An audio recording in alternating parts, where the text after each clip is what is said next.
Pushing Back the Shadows presents A Very Mental Christmas. It's all the tips, all the tricks, and all the secrets that you need to get yourself through this Christmas while managing your mental health.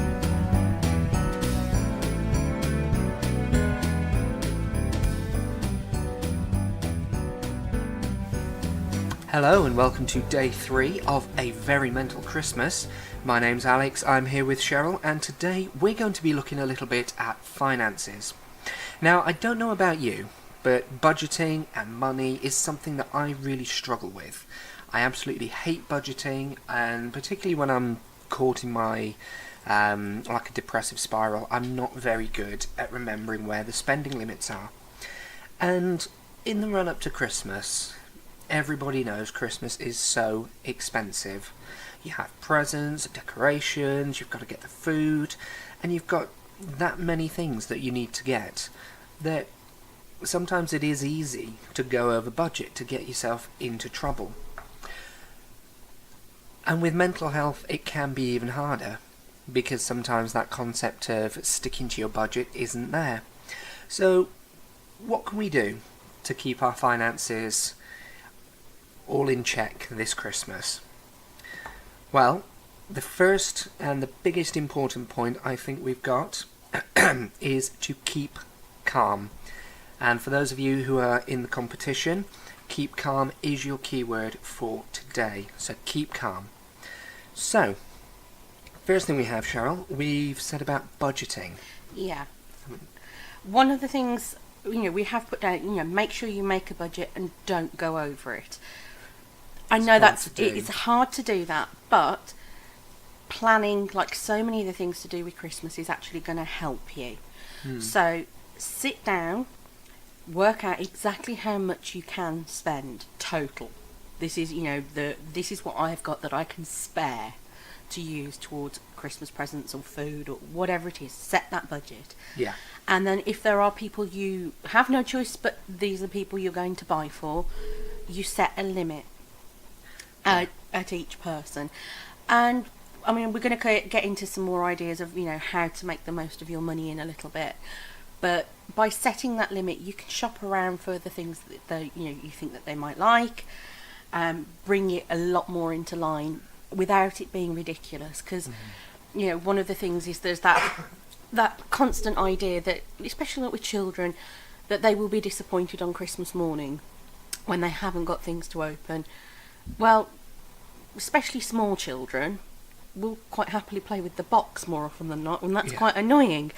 But not that I used to do that, of course. No, but little children, you can actually make little things that can be a gift that they will absolutely adore. One thing I've done, was when my son was quite little, and I definitely had absolutely no money, was a balloon box. Okay.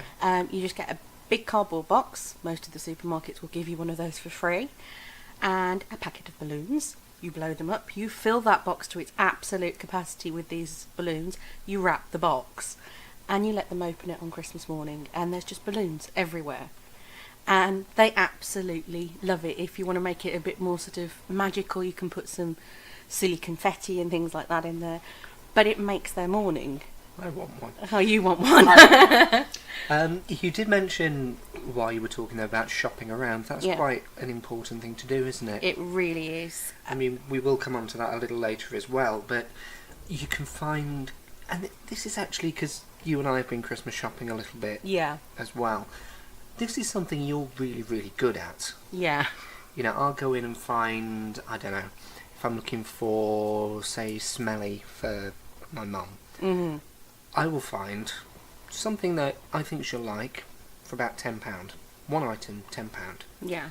You'll go in and you'll find something just as good, plus something else for about £8. I think it's just that you have to get yourself into that, for want of a better word, but zone. And it's difficult if you can't do that yourself. If you've got a friend that's really good at this, wink wink, nudge nudge, then talk to them and take them along with you and say, well, because I think it was when we were trying to get something for your mum for her birthday. Yeah. You picked up one thing and it was like, that's actually really lovely, but if you look over here, the components of actually what you've bought are available not in the pretty box, but on 3 for 2. Yeah. And it worked out quite a bit cheaper, didn't it? Yeah, and quite a bit better as well. And then using different things, different strategies. Sounds awful, but so many of these stores have loyalty cards, and we bank up all these points, we bank up all this goodwill from them, as it were, and the amount of people who forget to use them. I mean, that was something we came across not that long ago. I sat there and looked at one particular loyalty card, and I'd got a ridiculous number of points on there. I'd never cashed in those vouchers, never used them. And they build up. And actually it was almost like, well, this is paid for a week's shopping. Yeah, and sometimes it does that. Yeah. Now, you did say about getting a friend to help you, like you and I do, looking for those bargains. Yeah. Another thing to note is that some people are better with budgeting, aren't they? Yeah. And so it could be quite good to sit down with them and look at a budget. Yeah. I mean, my dad and I did this a little while ago. It was kind of when I lost my job. We looked at this and it was, okay, how much is rent, how much is car, how much is this, how much is that, what do you have paying out, what do you have paying in, okay, and then it was rearranging all the direct debit dates and everything like that so that it fit with payment schedules and so on. And yeah, I'll hold my hand up and say, even though I worked for a bank, I am not very good at budgeting. No. But you can certainly get somebody to help you with that, so whether it's looking for those bargain buys or whether it is budgeting. Yeah. But budgeting is definitely one of the important things. Yeah, I mean, one of the other things I would say as regards that, if you don't feel that you've got somebody who can help you with that, we're going to get onto it in a little bit more detail later, but for example, a lot of banks, if you do online banking, will have budgeting tools that you can actually do online, and it will help you work things out for you. If you are not comfortable doing that, actually make an appointment, speak to somebody.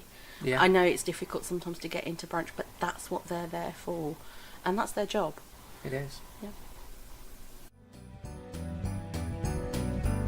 You're listening to A Very Mental Christmas, where we provide you with the best tips for getting you through this Christmas while managing your mental health. Don't forget, if you haven't already, you want to listen out for the key word in this episode and send that through to us so that you can have a chance of winning either a copy of Pills and Blades, Alex's 5-star autobiography, or a personalised Pushing Back the Shadows mug or other great prizes, so don't miss out.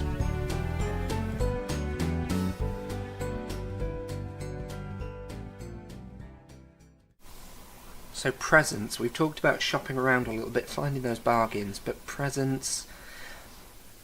Now, this always tickles me. I hate, and absolutely hate, buying things for other people. Because I don't know whether they'll like them. I never know what to get anybody. Yeah. And okay, granted, I never know what to ask for either, but I never know what to get anybody. Yeah. And I think I was telling you the other day, there's a running joke, and I'm probably going to get killed for saying this, but there's a running joke in my family. Whenever we give my mum a present, we always tag the line, "Don't worry, I've got the receipt," onto the end of it, because she hates opening things in front of other people just in case she doesn't like it. Yeah. So us being the dutiful children that we are, we torment her by saying, well, we've got the receipt if you don't like it. Yeah. Just keep that pressure on. But it's difficult to know what kind of presents to get people. Yeah. But then if you've got a lot of people to buy presents for, it can be quite difficult to afford it, can't it? Yeah. It is that double-edged sword in that respect, because you've got a lot of friends, you've got a lot of people that love you and care about you, and you feel obligated. You do. And actually, there are things that you can do instead. I mean, one thing I mentioned earlier when we were discussing and planning this is, with some of my friends and some of my relatives even, I have a no present pact. We don't do presents to each other.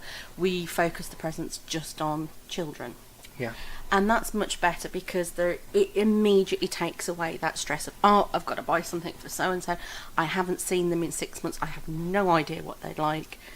You know full well you'll probably end up, I've done this before. I ended up buying a bath set just out of sheer panic, because I've got to buy something. Yeah. and didn't even really think about it until they'd opened the present and realised that they were allergic to half the ingredients. And that's horrible. Whoops. Yeah. So that can be actually much better. Do the no present pact wherever you can, especially if you are struggling for money. Yeah. So often we've come across this with people that we've interacted on Twitter. They are struggling for money because of, if you're in America, it's the cost of the actual healthcare, getting your medication, getting your treatment. It can be that, unfortunately, your mental health has cost you your job one way or another, or you're off on long-term sick and your budget is suitably constrained. Yeah. I mean, that's not just for mental health, is it? That's for fair. as well. It's That's for fair. everybody. That's for everybody, and that's there's so much pressure there. So take the pressure off. Say a no present pact, and instead, what you could perhaps do is give your time to people instead, if you can. Yeah, time is very valuable. I mean, I guess we see. You'd see it more with kids, wouldn't you? You'd look at them, and it's. Well, we did this the other day, didn't we? We looked at your daughter, my goddaughter, and it was suddenly, hold on a minute, she's taller than the dining room chair. Yeah. She's only 3, but she's taller than the chair. I mean, I think we both remember when she couldn't see over the top of the table when she used to sit there. She used to be able to walk quite comfortably under your table. Yeah. But so you see time going quite quickly, and sometimes it's those experiences that are better.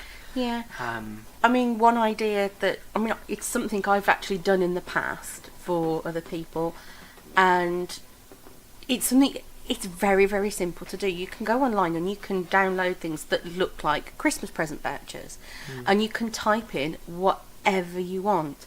So, say if it's for a partner, it could be, here's a voucher for a hot bubble bath without the kids.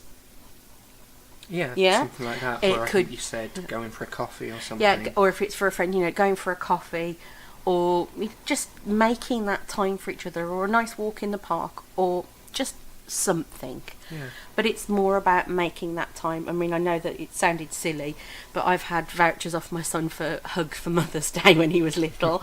But do you know what? I'd rather a hug from him than just something that's going to sit and gather dust. Well, yeah. And then, of course, while we're on about making time for people, it doesn't necessarily have to be time. It could be making other things. Yeah. And again, this is something that you're quite good at. You make, for the record, she makes the best millionaire shortbread ever. Sorry, Mum, it is a close call, but she puts peanut butter cups in hers. Yeah.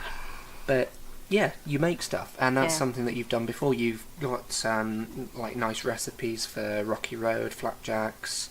Everything, I can't remember what it was you Peanut said brittle. earlier. That thing, Peanut thank you. brittle.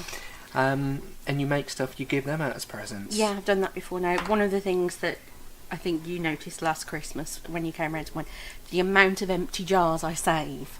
Because a jar is a jar. Once you've cleaned it and sterilised it, which is not that difficult to do, contrary to what people think, you can put things in that. So you could fill a jar with peanut brittle, put a bit of ribbon around it, it's a present. Yeah. And actually, I know there is this kind of thing, you made it yourself. If you've not got a lot of money, I think anything as a gift is quite nice. And there is that little bit more thought that goes into things that you've made yourself. So, one of the things I've always made is, I call it my Christmas fudge. It's the simplest thing in the world. It's just, and I am a bit of a cheapskate, I will buy value chocolate. Which isn't actually that bad, is it? It's fine, yeah. I just buy the value dark chocolate. I buy tins of condensed milk, and then just whatever dried fruit, nuts, anything that I've got spare in the cupboard gets thrown into this fudge. Yeah. And I make it and I bag it up and give it out at Christmas. And the amount of people who've gone, this is so nice. This is really, really lovely. Can I have some more? I mean, I get a regular order every year from a Christmas cake off one of my friends. That's good. And I have to make him a little Christmas cake out of the big one. I haven't made one this year. It's terrible. But disgraceful. I am. But this is the thing. A lot of the things that you can make as gifts, do some research. Look at recipes that are things that you can do out of stuff that you've already got in your cupboard and that don't cost a lot. I mean, peanut brittle, I think, was 3-4 ingredients when I looked at it. Like and we were able to stand there and go, yeah, got that, got that, got that. Got And a bag of peanuts is about £1. Yeah. Yeah. And it's nice and reasonably easy to do. Yeah, and it looks really attractive as well. Well, depending on who's made it. I was going to say, if I make it, it doesn't look too bad. If somebody else made it, I think it would probably look like somebody's been sick, but we'll see. Thanks, I do try. But then, so making stuff and giving time instead of money, though, you don't even have to give time instead of money or give, like, those kind of foodie snacks. And you don't have to spend lots on presents. There are alternatives, aren't there? Yeah. You can actually use, like most of the shops in England, I don't know about other countries, but in England they do a lot of like club cards. So you get loyalty your Tesco's cards, club card, Nectar, Morrison's, Advantage more cards, yeah. and so on. And you can trade these things in. Yeah. So you and me and the toddler, we went to... And the older one as well. All four of us went. He didn't go. To the cinema? Oh, to the cinema. I was thinking. Oh, Castle. sorry. I was thinking. We went to Warwick Castle. The three of us. Sorry. Yeah. So tickets are normally about £20 a head. They're more than that for adults. It's hugely expensive. And how much did we pay? Because you downloaded some club card vouchers. Yeah, I used my club card vouchers to pay for the ticket, which meant I didn't use any cash at all. I think I used £13 worth of vouchers, which admittedly had taken me some time to accrue.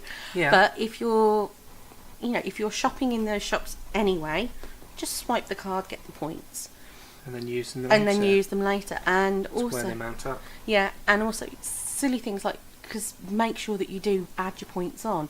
If you forget your card, keep your receipt and get them added on. Yeah. And I've done this a few times now, and you've kind of been quite surprised at how much I've been able to get for what vouchers I've done. So not long ago, really, we were able, all four of us, to go to the cinema. Yeah. We were able to have popcorn and drinks.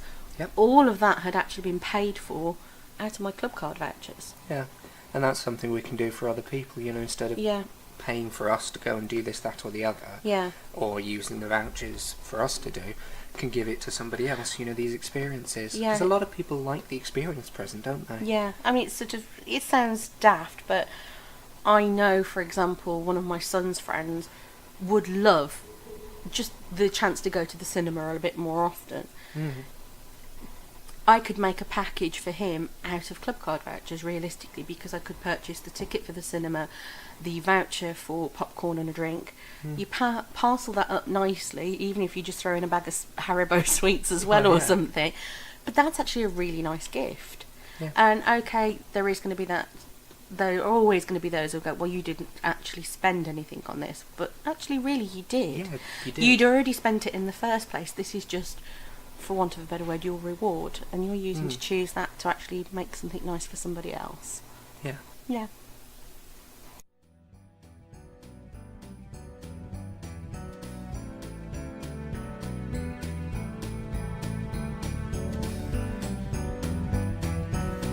If you're looking for a really good read, I highly recommend that you check out Pills and Blades by Alex Davis.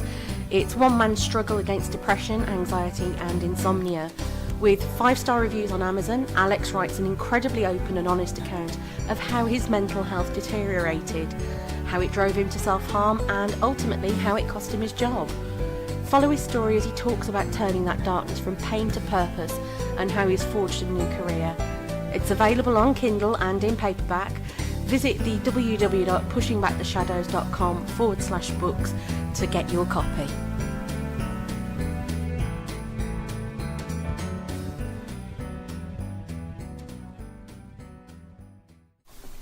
So after you've made your budget up, you've dealt with presents, and you've done all of those, whether it's experiences, making things, or whatever it is you're doing with presents, you then come on to the food shopping. Yeah.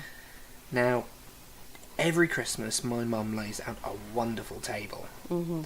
I mean, you've got, roast turkey, all the trimmings, you've got wonderful vegetables, and I mean, it was always almost like a Sunday tradition, you get your Sunday roast. Mm-hmm. Well, when we were growing up, it would all be in like different dishes and so on, and you just kind of help yourself.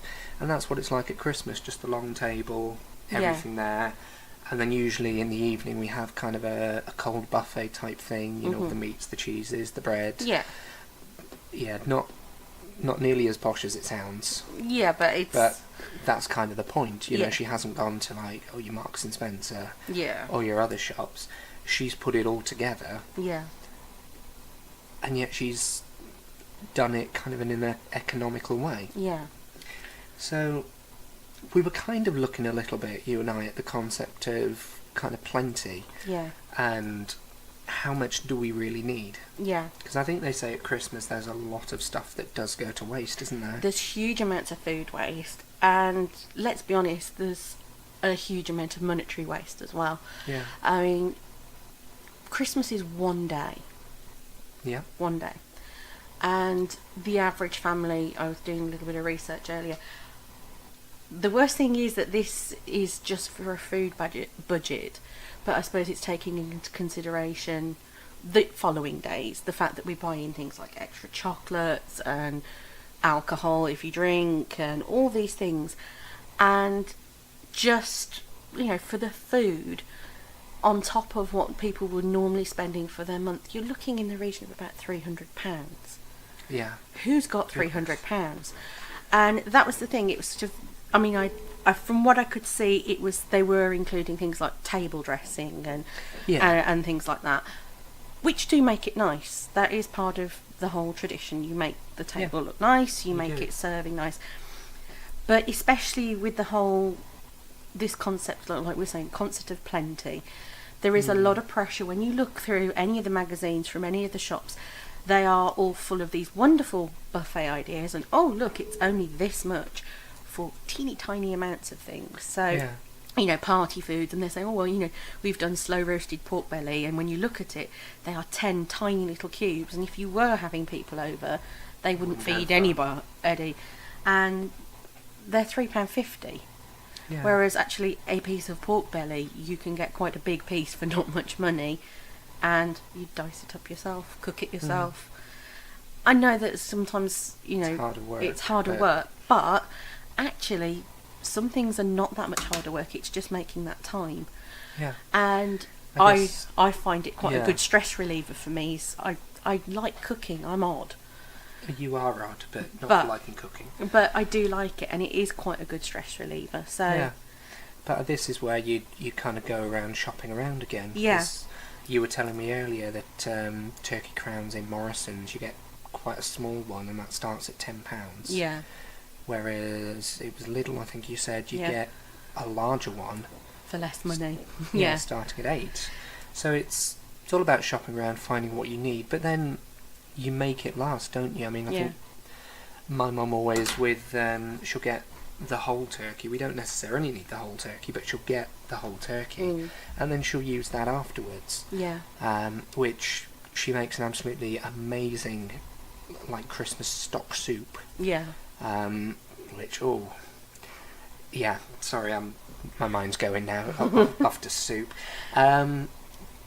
But we can do things like that. You know, we don't have to. It's not all about the one day. You can make it last. So if you're as I say, if you're getting the turkey, you can make it last into a couple of days, turn it into other things. Yeah. I mean, I think you said the other day you'd made roast pork on Sunday. Yeah. And the following Monday you did kind of half the joint, and then you took the other half of the joint, turned it into barbecue pulled pork pasta bake. Yeah. And it's that sort of thing. You don't have to use it all in one go. No. It's recognising where plenty comes. And as regards curry, not curry, but turkey, you don't have to turn it into turkey curry, which is like the standard joke. But there are so many different recipes out there that you can look at. I mean, as regards, you know, picking things like the meat to eat or not meat if you're vegetarian or whatever, look at what you're buying. Look at, do we really need this? Do we need that much? I mean, when I was growing up, my mum was, and she still is a little bit, but she goes a little bit bonkers at Christmas. And it was, she'd do a ham, she'd do a joint of pork, she'd do a joint of beef, and a turkey. Gosh. And on Christmas Day, that was incredibly stressful to do all together. And B, it really wasn't necessary. We didn't need that much food.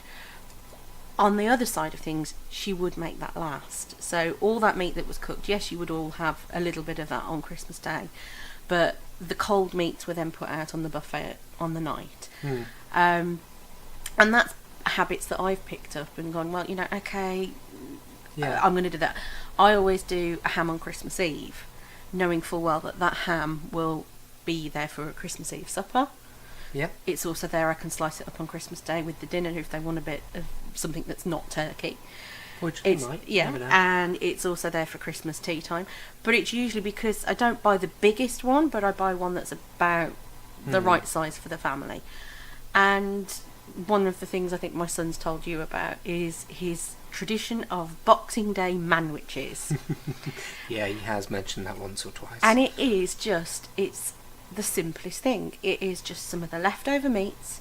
He gets the thickest bread he can find, so usually I've had to get a loaf in to make sure he's got plenty to do that.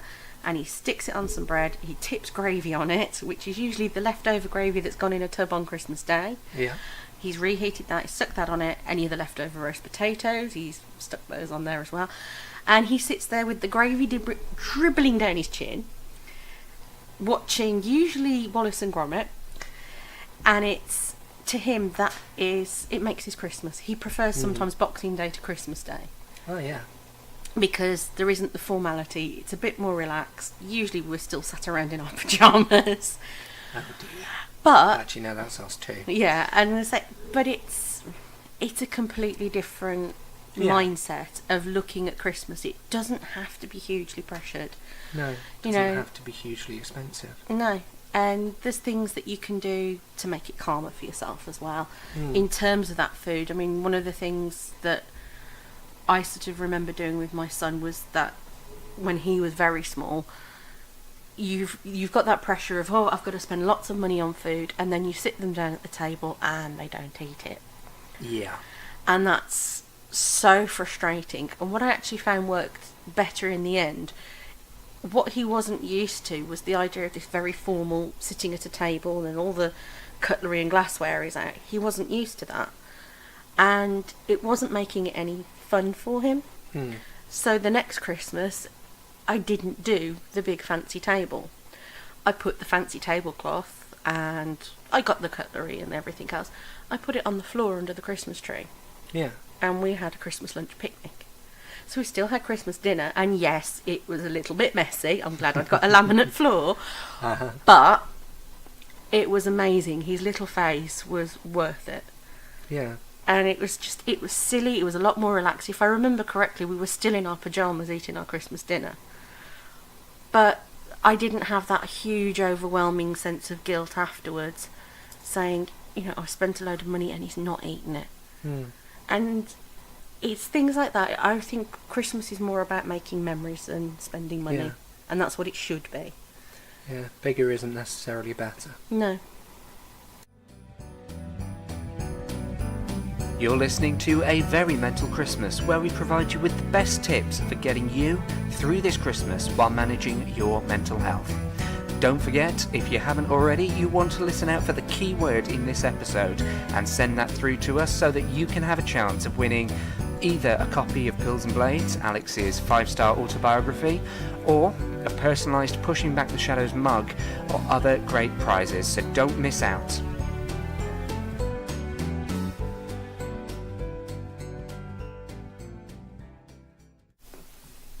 So, covering budget, covering presents, covering the concept of plenty, even with all the top tips, and I suppose any other tips that people will come out with, because as I've mentioned on this morning's video, we will be doing a Facebook Live session tonight and also a Twitter session tonight on Periscope, and I'd said about people writing in with their top tips, and despite all of these things, it is still possible to get yourself into a bit of a sticky situation, kind of almost a financial black hole. Yeah.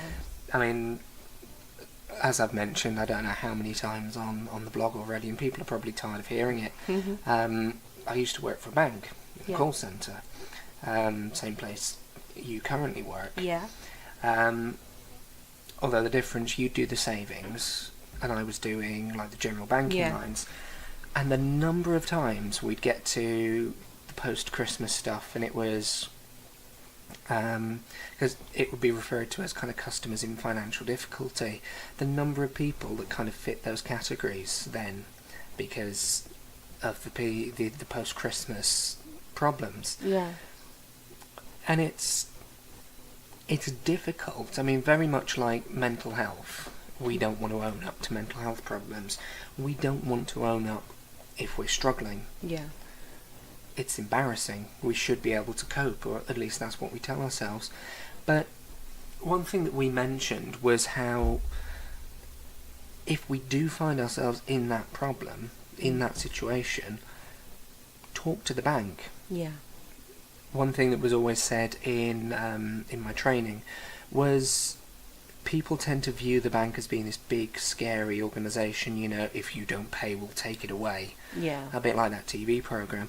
But it isn't all about that, is it? I mean, I used to do handovers through to the customer support unit, and they would look at a load of different options. I mean, if you've got, say, 6 or 7 credit cards or whatever, they would consolidate it all for you. They'd move it onto one card, so you're paying one amount, Yeah. one interest rate, that sort of thing. So I think we said, no, they can't necessarily bail you straight out, and they can't buy you Christmas presents or your Christmas food for you, but there is a lot they can do. Yeah. It's good to maybe avoid getting any loans, but even then, if you phone them up and you say, look, I am stuck, I've got all this coming out, I've got nothing coming in, they will have a look and see what they can do, even if it's something like you've gone into an unplanned overdraft for 2 days, Yeah. and you say, well, look, I've got money coming in 2 days. This has been a bit unexpected. It may be that they can do like a one-off waiver of fees or something. Yeah. That's the thing. Like you say, people have got this very stereotypical idea that your bank is like a scary monster. Yeah. They are not there to help you. With the way that the banking industry in the UK especially has had to change, and it has had to, there is that focus now back more on, we are your bank, we're here to support you as our customer, which this may sound very trite, but it is more of a return to what traditional banking used to be.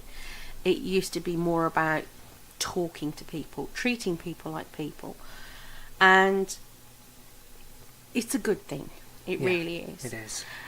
I mean, one thing I was just going to mention was, obviously, if you are somebody who suffers with anxiety or depression and you find you cannot talk to your bank, you can get people to talk to them for you. So you can set up a representative, you can set up third-party authorities, power of attorney, even if you needed to. Yeah, or sometimes it's just because I think we used to have this where people will come through and the customer themselves will answer the security questions, but then say, can I give you permission to talk to?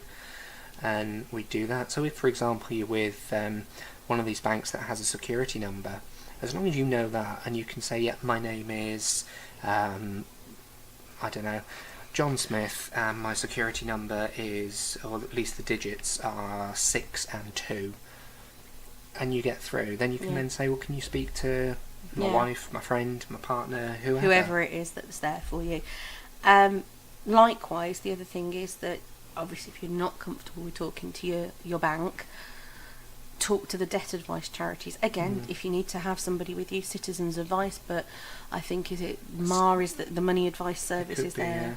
Yeah. Or there's like Step Change. There's loads of different ones. Talk to them, explain the situation, you've got yourself into a bit of a mess. Yeah. And actually, you'll probably find that sometimes just by admitting that you need some help and getting that help, it relieves some of that stress. It does. And having been the person on the other end of the phone, it's not something that we would judge, is it? No. It's, well, no, it happens. Yeah. And, I used to waive, I don't know how many charges, all within guidelines, I should add. But I used to do that because it was, and some people don't expect it. They don't realise that we can do that. Yeah. I remember having one lady come through and she'd she'd had a few unexpected bills and really got herself into a bit of a pickle, and she'd accrued, I think it was about £80, £85 worth of bank charges. Yeah. And she's saying, I've got no idea how I'm going to get rid of this, how I'm going to pay this off. And I did a poke around the system just to see whether it would allow me within the guidelines that we're given. And I was actually able to take all of that off for her and just completely erase it. And it's like a while back in the UK we had that wonderful advert with Keith Lemon, didn't we? You don't ask, you don't get. I said, you don't ask, you don't get. Exactly, but if you don't, you don't. Yeah. And that goes with any of this. I think it's, if you need some help, if you need some support, it's very difficult sometimes to ask for help. You can't just rely on people spotting that you need it. Sometimes the onus is on you just to do that. And I know we don't like putting the onus on. No, we don't. But if you really need some help with your shopping, with your budgeting, with any of it, there's always going to be somebody who can help you. And I know this may sound very daft, but it may not be somebody you physically know. You can actually go online. There are online tools that can help you with things. Yeah, online tools for budgeting, online tool for tips on, making Christmas presents. Yeah. And even then it's, I do all my banking online, and it's very easy to pop on, grab current account, shove some in the saver, that sort of thing. Yeah, and that's the thing. There are tools that are there to help you. If you're struggling to use the tools, get some advice, talk to the bank. Yeah, get some advice, talk to the bank, talk to a friend, talk to somebody you trust. Yeah, I mean, we've talked to plenty of customers, haven't we, who've needed help with the online system. Yeah. I mean, you're utterly disgraceful with it, going for passwords and stuff, Yeah. How long is it? Have you put it in properly? But, yeah, we do help people. Well, I say we, you now, isn't it? Yeah. But, yeah, the bank are there to help people. Yeah.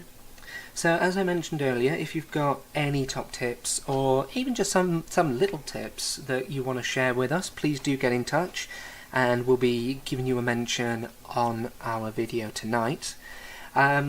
So for Facebook, that's going to be at 8 o'clock, and Twitter, it's going to be at 9 o'clock on Periscope. And so then tomorrow, I'll see you guys in the morning for the morning video.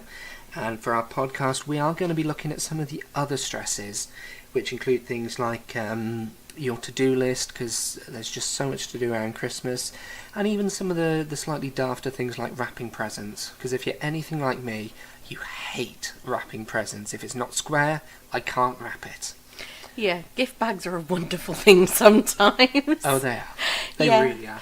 And I mean, I nearly said it in a very bad way, but making the time to see everybody. Yeah. But it is important. But it's not the be all and end all, and you can make things as relaxed or as not as you want to. Exactly. Yeah. Yeah. So that's all from us for today. Or we'll catch you guys tomorrow.